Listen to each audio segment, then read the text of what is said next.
Hello, my name is Frank Markwood. Welcome to the Living Wellness Show tonight. It's going to be very exciting tonight.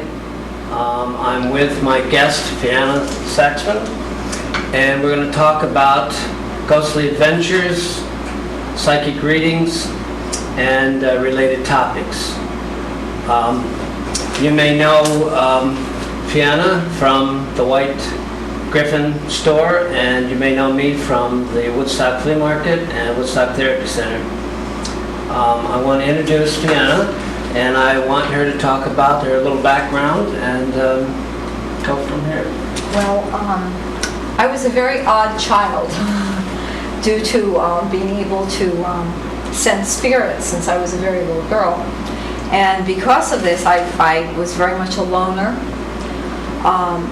I spent most of my time sitting under this sounds really bizarre, under the church steps of the Catholic church I went to, eating by myself, being terribly bullied by the other kids. And that's one of the reasons I'm very adamant against, bullying and kind of standing up for the underdog, be it human or animal. And I was constantly writing and reading. During this time, I was truly able to see spirits. And I mean, not just sense them, I saw them. I saw them, and they were solid. And I would write down what I saw, even from I would say age 6 to 15, 16. I was very able to see them in the room, see their presence. I spent a lot of time in graveyards. I studied on my own about hauntings. I wanted to be a psychiatrist in the beginning of my journey, and then I wanted to study parapsychology, which is actually what I began to do. It just shaped my whole life. I actually am glad now that I was bullied in the playground and that I spent time by myself. It completely altered my life, and that's one of the reasons I ended up where I am and what I do.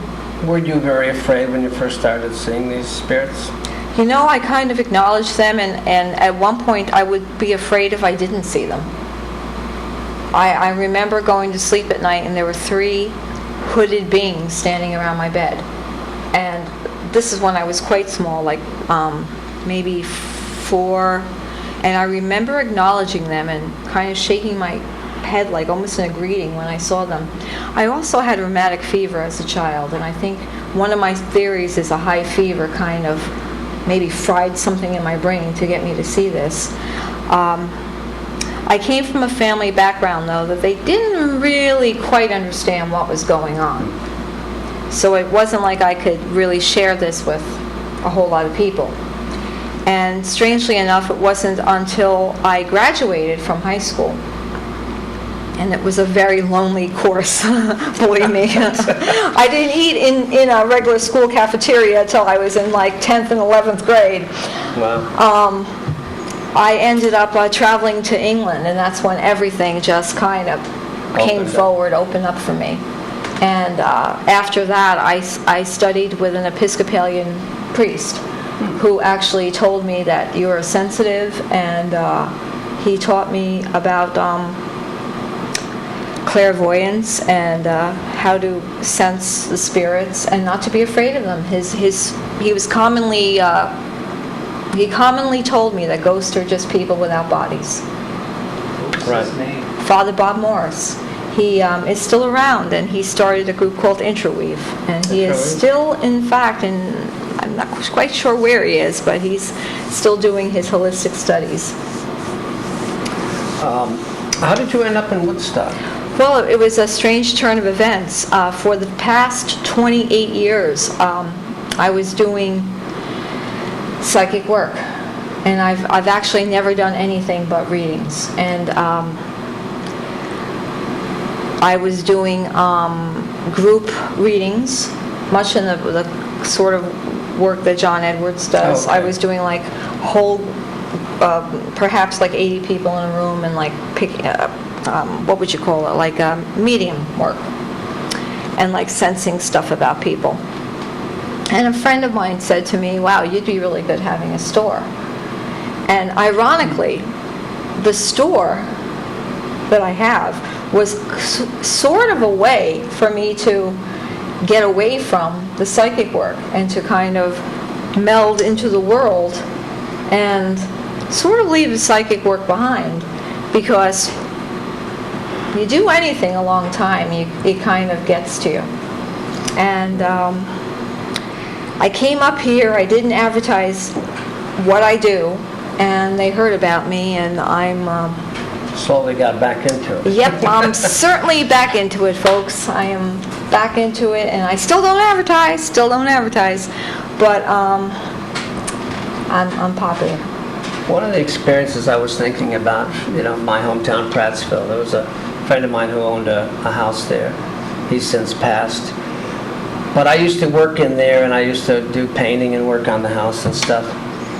And every so often I'd catch on the corner of my eye a black shadowy figure, and I couldn't really catch it very well. But one day I got the full shadow figure of the person, ice cold. And then I started seeing this spirit quite often.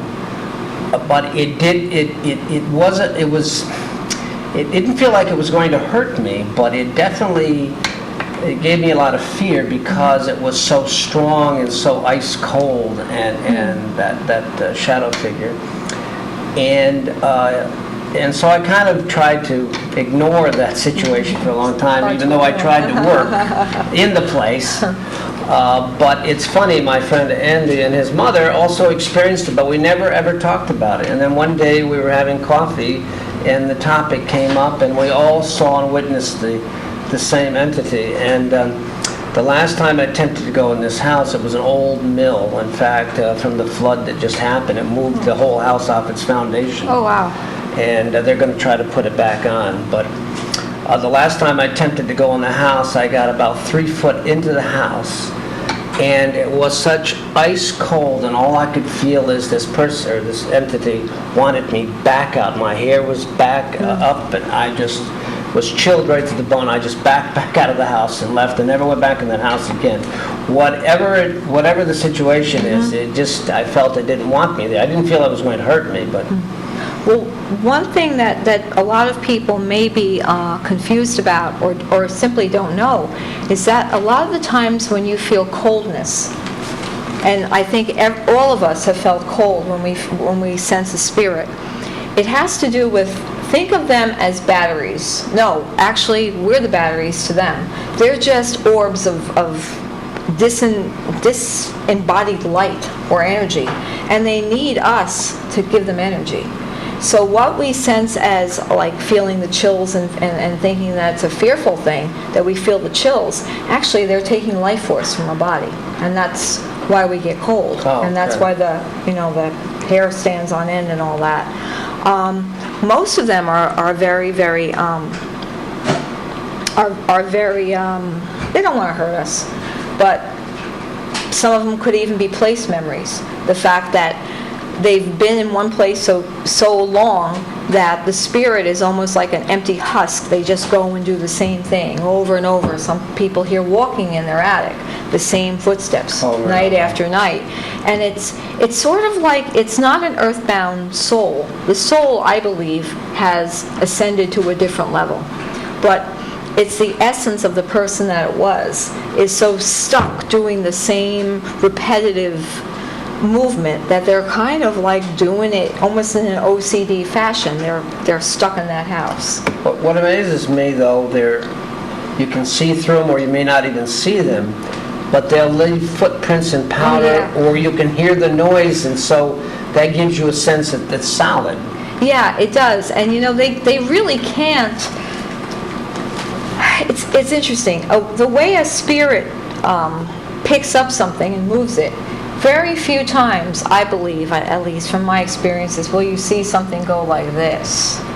What you'll do is see an object move from one place, be in one place, and then suddenly be in the other place. You won't actually see it in the move. You see, in all the years I've been doing what I do, I feel that the most important part of what I do is not, in fact, any of the so-called psychic work as far as the predictions and all that. I mean, that is just like such a small tiny bit of any of this. In fact, I almost feel like that's not what this is supposed to be about. It's the communication with the spirits that's important, because that gives comfort, it brings closure to people. It also, from the spirit standpoint, they're stuck sometimes needing people to know how they died, what little messages that they want people. So often mothers come to me and they're convinced that their sons or daughters committed suicide with an overdose. And the spirits are up there going, I didn't kill myself. It was accidental, or something happened like that. And I mean, in this area alone, there's been so much with prescription drugs. I hate to say it, four-wheelers. If you're a mom, don't let your kid drive a four-wheeler around here. I mean, sorry, but you know, there's a lot of four-wheeler people that I'm having it's just heartbreaking stories. But the one thing that keeps coming up, they all want to be remembered from the other side. They all want their birthdays to be remembered. They all want their death days to be remembered. And they don't want anyone left behind to be sad for them. That's a message that keeps continuing. There's nobody saying, oh, I wish I wasn't here. I want to be alive still. Everyone's happy where they are.